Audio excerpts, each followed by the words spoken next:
Alright, so this is going to be part 2 of our arrays video.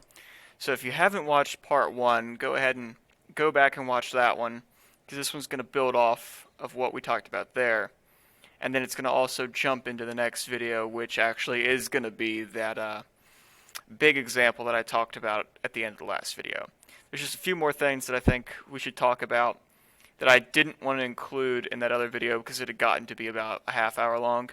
So it seemed like that was a good place to stop. We had some successes with the monster program, so it was time to just let that set. But in this video, we're actually going to look at changing the array that we've made and look at another way of making them. So if you recall, every data structure that we've had so far, this has been in a couple of the Jeopardy games that we've played.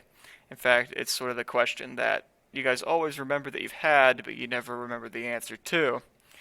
The data types that we've talked about so far and that we've encountered are what we call immutable, which, if you remember, comes from the Greek mutos, which means to change, and m meaning not.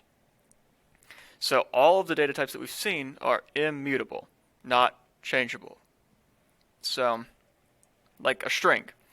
If you want to change the string from pizza to nuggets, you actually have to make a new string and save over top of the original one. Same thing with numbers, same thing with everything. When you've got a variable, if you reset it, you're literally doing that. You're resetting it. You're not changing what you had, you're making a new one and saving over it. But that's not the case for an array. An array is a mutable data structure.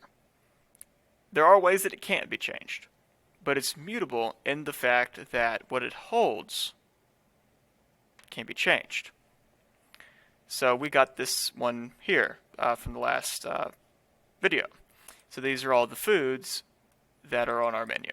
Let me just compile this real quick and we'll run it. So there you go.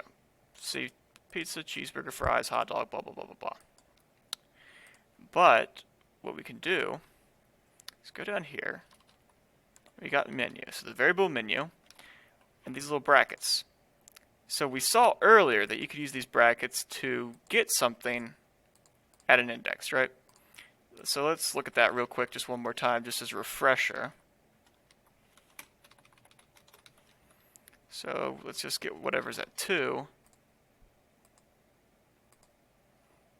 And we see that that is fries. So you can grab things like that. But that's not it. That's not all you can do. So this actually references like a slot in your box. If you remember how I'd been drawing the strings, I always drew little boxes. Sort of like those little pill containers, the little weekly pill containers. And every character was in one of those little boxes. In fact, let me pull up Paint and we'll draw one of these. Okay. So it's sort of like this, right? And then I'd put the letters, one letter in each box. And they're numbered 0, 1, 2, 3, 4, 5, 6. So we look over here. Fries was at position 2. Pizza. And, you know, I'm not going to film the rest because they're just over here. But each one of these is at one little slot in this big box called menu. And it turns out this is actually the best way to visualize an array. It's just a bunch of little boxes that make up a big box. So anyway, when you do menu 2, and in fact that looks a little bit like the box here, the 2, you're grabbing whatever's at 2. But what else you can do is you can use the assignment on it, and let's switch to sushi. So what do you think is going to happen when I run this? Am I going to get an error? Something off the wall going to happen? Is nothing going to happen? Let's take a look. So we run it. Let me bring this back up here. And we see that, hold on, Fries isn't in there anymore. But wait, Fries is right there, isn't it? Fries should be at position 2. 0, 1, 2. 0, 1. That's not Fries. That's Sushi. So we actually changed menu. We took what was at position 2 and changed it from whatever it was before, which was Fries, and we turned it to Sushi. And you can do that for any position. So let's do 3. And then this time, hot dog will be gone and replaced with Sushi. So you can do that throughout the course of your program where you're changing things. And in fact, the example that we'll look at later, probably in the next video, will do that. We'll see a practical application of doing this. So know that you can both get and change, get and set the values at each of these boxes. Okay, so I'm going to get rid of all this now, and we're going to look at something completely new. So, both the examples that we've seen so far, I guess we've seen a couple more if we count the arrays that we made in Monster. But all the examples that we've seen so far, we've known exactly how many things were going to go inside of our box, and we knew exactly what they were at the outset. What if... So the key with an array is you have to know how many things or how many spaces you want in your box. You don't have to know what all those values are going to be, but you have to know how big you want your box. You need to know how much it should be able to hold until it's full. So the question is now, what do you do if you know how many items you're going to have or what that max number of items is, but you don't know what they are yet? So what we're going to do is we're going to look at something, maybe we'll look at grades. Grades are a good example, right? Because I could probably tell you how many grades you're going to have in a week or how many grades you're going to have over the course of a couple weeks, but until you actually turn in the assignments, I don't know what scores go in for those grades in like Power School or Google Classroom or whatever. So this is a really good example of when you know how many slots you have, but you don't know what the grade's going to be. So maybe like a participation grade, really good example. I know every week you're going to get a participation grade, or at least under normal circumstances you would. You're going to get a participation grade, but I don't know what your grade's going to be until it happens. So let's do that. Let's make a thing called participation grades. And we'll just call it grades for short because participation grades is a pretty long variable name. In an actual program, that's probably what you do, but just for the sake of this, grades is fine. Let's see. What data type do you think a grade is? Okay, if you said double, that's also right. I'm going to go with an int because I think I'm just going to give you whole number scores. But yeah, you could also use a double. And we know that it's going to be an array, so we're going to use these little square brackets. And remember, square brackets, think box. Call it grades. And now we don't know what's going to go in these braces. So we can't just do that. That's not going to work. In fact, this would make like an empty array, I think. So that's no good. So, how do we do this? Well, if you'll remember, almost every other time we've needed to go and make an object, we have to use that keyword new. So we want a new array. Because if you think about it, what we were doing before sort of wasn't a new one. Because we'd laid out exactly how to make it. It was like, this is the one that I want. Don't go making another one. This is it. In this case, we want a new one. We want the computer to make us one that we're going to go and mess with later. So, new. We want a new array. And we want it to hold ints. It's going to be an array. So it's just like what you would do with a scanner. In fact, we're going to use a scanner here in a second. So let me just go ahead and bring that in here. Scanner, scan, equals new, scanner. Let's just go ahead and finish it up. Okay. So you see scanner, int square brackets, scanner, int square brackets, new, new. See, it all matches. Except for you don't need the parentheses for this one. It's the same pattern that you've seen before and used dozens of times. The one thing that you need to remember, and this is something that I went on like a pretty long tangent on a second ago, is you have to provide how many spaces are going to be in that box. So here, this would be 7 spaces. 1, 2, 3, 4, 5, 6, 7, right? 0 up to 6. So let's say we want to do 2 weeks worth of grades, so we need 14 of them. Well, 10 I guess, because you don't go to school on Saturday or Sunday. So there we go. And I guess I should import the scanner before we get an error.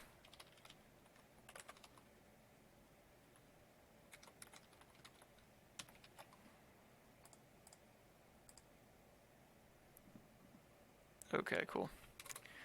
And let's just go ahead and make sure that our grade array is working. So let's do grades dot length. And we should get back 10. And we did. So we haven't put anything in there though. But yet its length is 10. So remember, the length isn't how many things are in there. It's how many spaces exist in the array that could hold things. That can be a little bit confusing, and sometimes you're going to actually want the true length, the true number of items in there. And there's ways to get that, and we can talk about that later. But know that dot length is actually how big the array is. It's like talking about how big your gas tank is, how big your backpack is, how much can it hold. Alright, so if we haven't put anything in there, but this has 10 spaces, what do you think might be in those spaces? I say we go take a look at that before we continue. So while I write this out, just take a moment and think about that.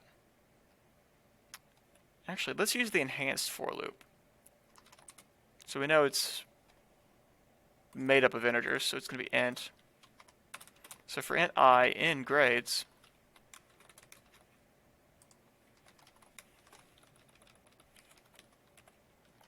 I started doing Python there for a second. Okay, print I. Alright, what do you think we're going to get? That was a bunch of zeros. So it turns out, and this is the case for all the different primitive types you could use to make an array, that you're going to get the default value of whatever that data type is. So for an int, the default value is 0. And if we did a double, I would wager that 0.0 is probably what we'd get. So let's take a little look. And indeed, that is it. And if we use a string, what do you think might be the default for a string? What would you want it to be? What would make sense? I would think probably the empty string. Ooh, the null string, actually. Okay, yeah, that makes sense. So there's nothing in there. Alright, yeah, cool. It's a null. But let's go back to ints.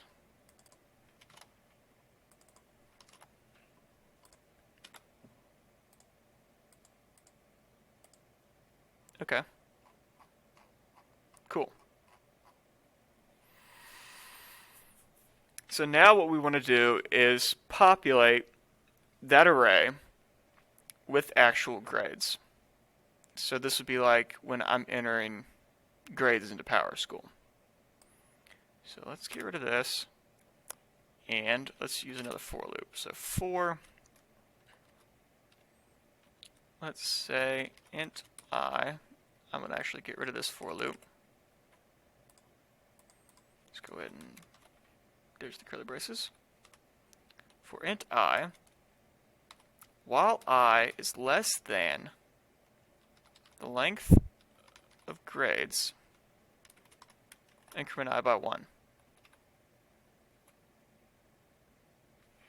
So we're going to go through once for every space in grades. Now we're going to use the scanner. Scan.nextEnd. Let's just assume that the user is going to behave themselves and they're actually going to do what we need them to do, and they're not going to enter like letters or symbols or whatever. So nextEnd, call it grade. And let's see, what do we want to do with the grade? Well, we want to save it.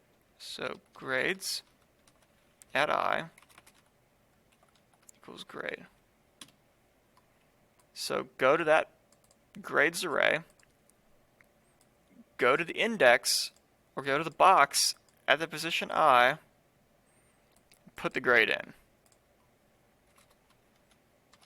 And we'll do that for everyone in there.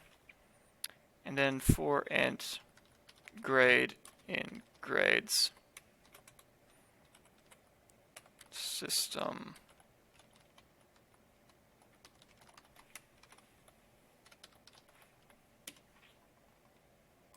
oops. Alright, let's see. Does that work?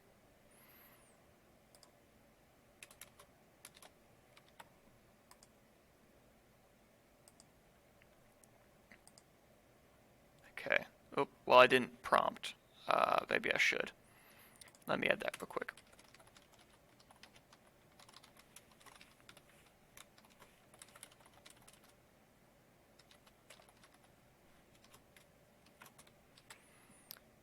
And yeah, okay. Oops, semicolon.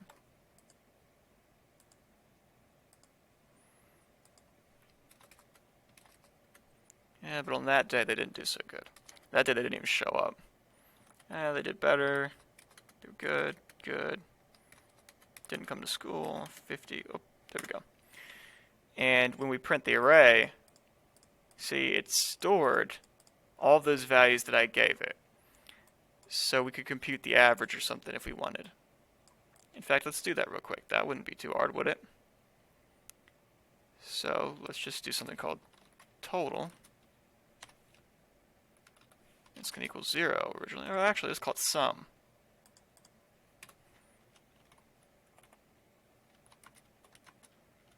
Just add the grade to the sum and then keep going.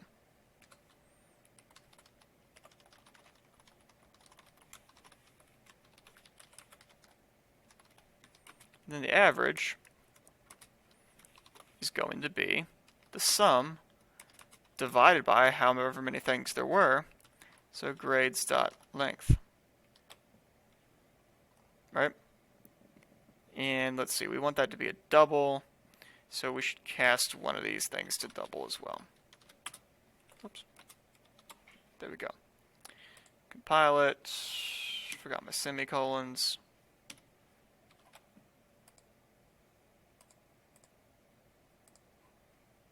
Okay.